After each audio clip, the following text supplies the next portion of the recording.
What is going on, guys? Welcome back to the channel. We are creeping up on our 10,000 subscriber milestone, and to celebrate, Showtime Electronics has donated to us a 6.5 component speaker system to give away to one lucky winner. If you are in the market for anything car audio, video, component speakers, wiring, amps, batteries for your car, boat, or off-road vehicle, then look no further.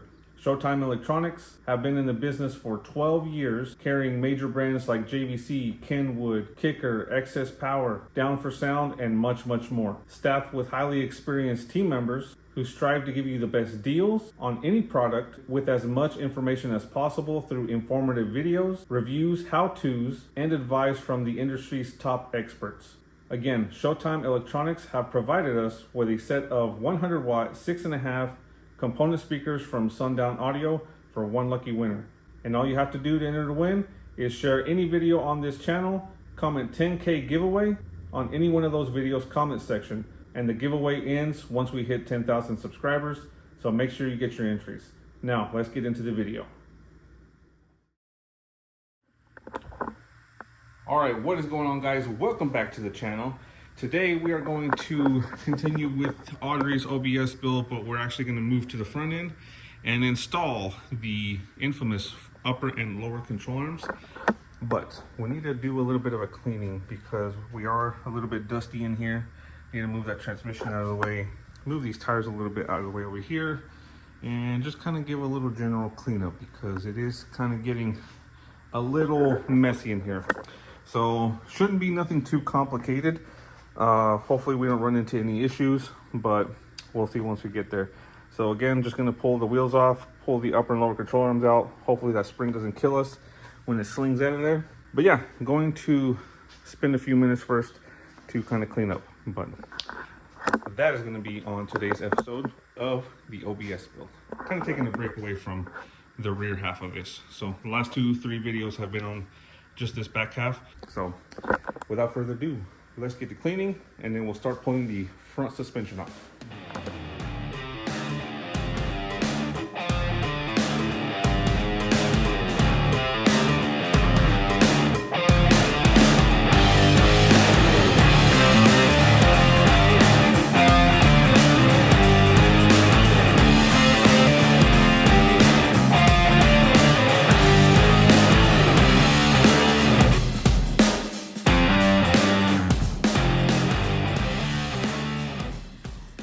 Guys, we got the area looking a little bit better, not great, but a whole lot better than where it was before. We got the majority of the stuff all cleaned up as best we can, and I already went ahead and took the wheels off. But now it's getting kind of late for today, and tomorrow is when I'll begin the tackling of disassembling both the control arms, shock, and drop this whole spindle and assembly out of the way. But so that will be for tomorrow. All right, I'm going to start first on the passenger side and tear all of this off on this part of the video. And since it's going to be replicated on the driver's side, there's really no need to show you the process twice. So we're going to go ahead and start taking this side apart and go ahead also and putting in the new arms and getting everything mocked up and ready, and see where we got to cut for that the airbag to clear. So time lapse of the complete teardown because this is going to take quite some time. So let me go ahead and set you guys up and we'll get started on the teardown.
right, this is pretty much where I'm getting to a stopping point, and it's getting pretty late again, but so far so good.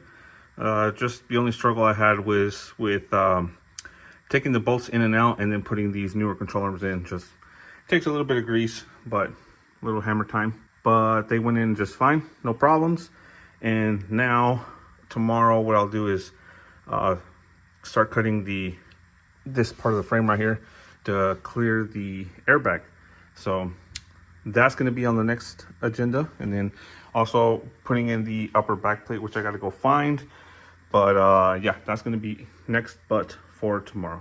So we'll cut to then. All right, so now we're going to start the mock-up of the bag, the upper back plate. Kind of start bolting this up, mocking it in. Gonna mark where my cuts are for the spring bucket, and we'll go from there. And I'm gonna put the spindle also back on there once I cut it to kind of check for clearance. So it's just gonna be a process of cutting, test fitting, cutting, test fitting, just until we make sure that nothing is gonna rub up against the bag, obviously. So yeah, gonna set you guys up again on your tripod and put you on the charger because this battery is about to die.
She's on there with the stock wheel for right now, but that's pretty much going to be it.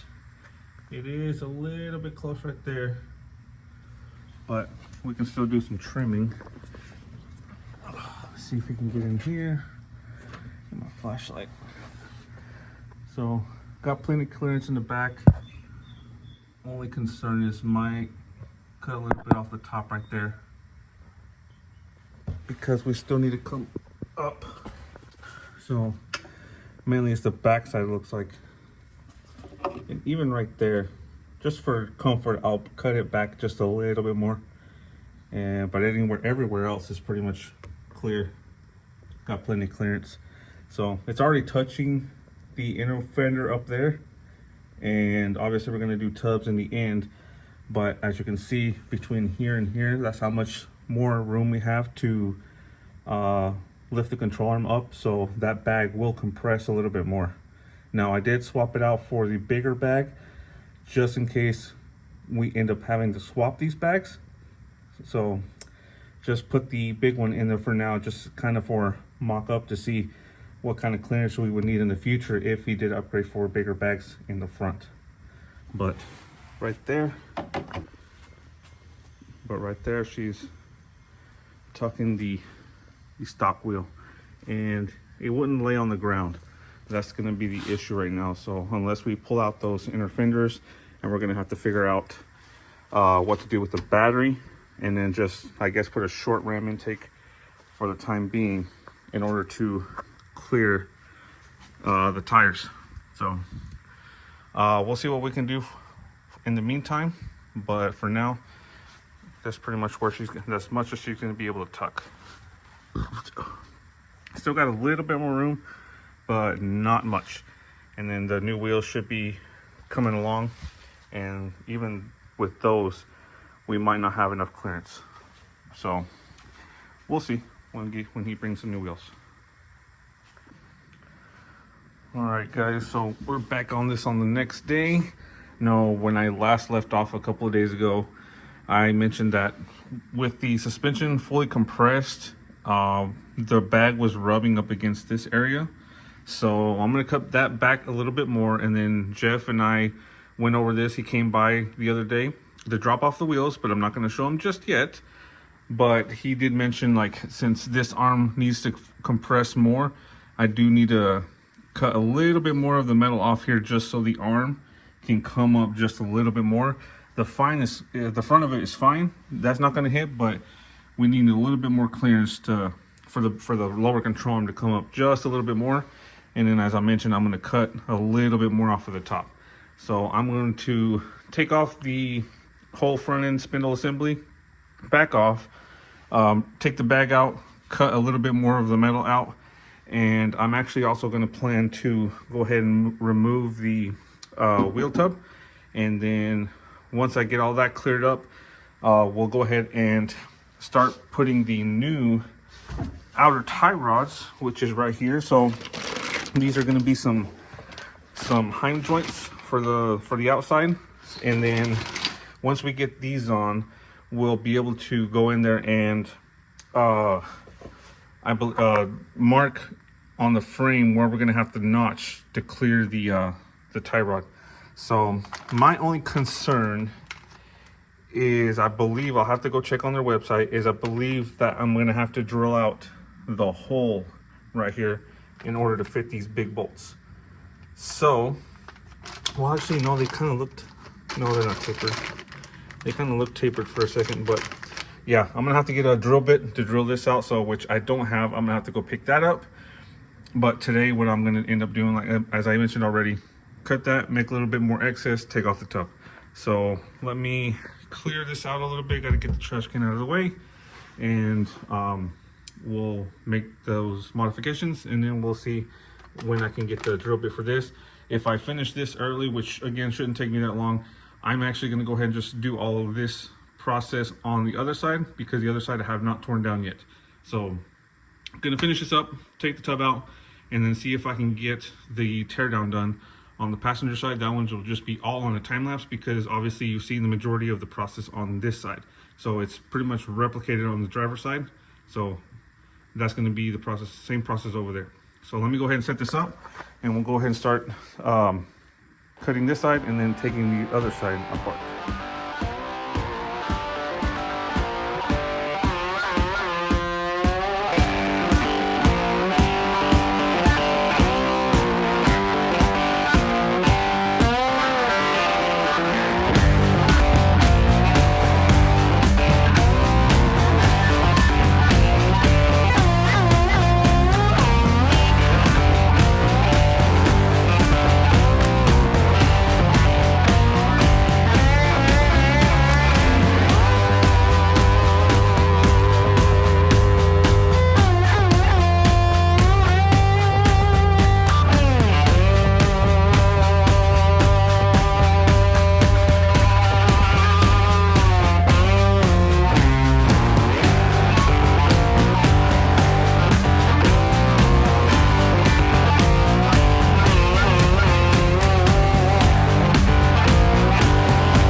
think that's going to wrap it up for this side.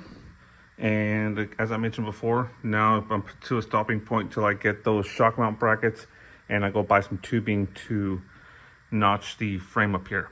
So let's go to the back real quick and I'll show you what I want to redo on there. All right, guys, so now that we're at the back of the frame, I don't really know how to say it, but I am not satisfied with how this came out for a couple of reasons. One, I don't like the fact that I had to move the tubing so far back to keep it in line with the lower back plates and having to do this. Two, I made the mistake and ordered, well, I didn't specify to the distributor that I wanted 1.5" outer diameter tubing, and instead I got 1.5" inner diameter tubing. So hence why the tubing is different size from the links to the rear crossbar. So that being said, I think I'm going to end up redoing this rear crossbar and redoing the brackets for the upper back plates.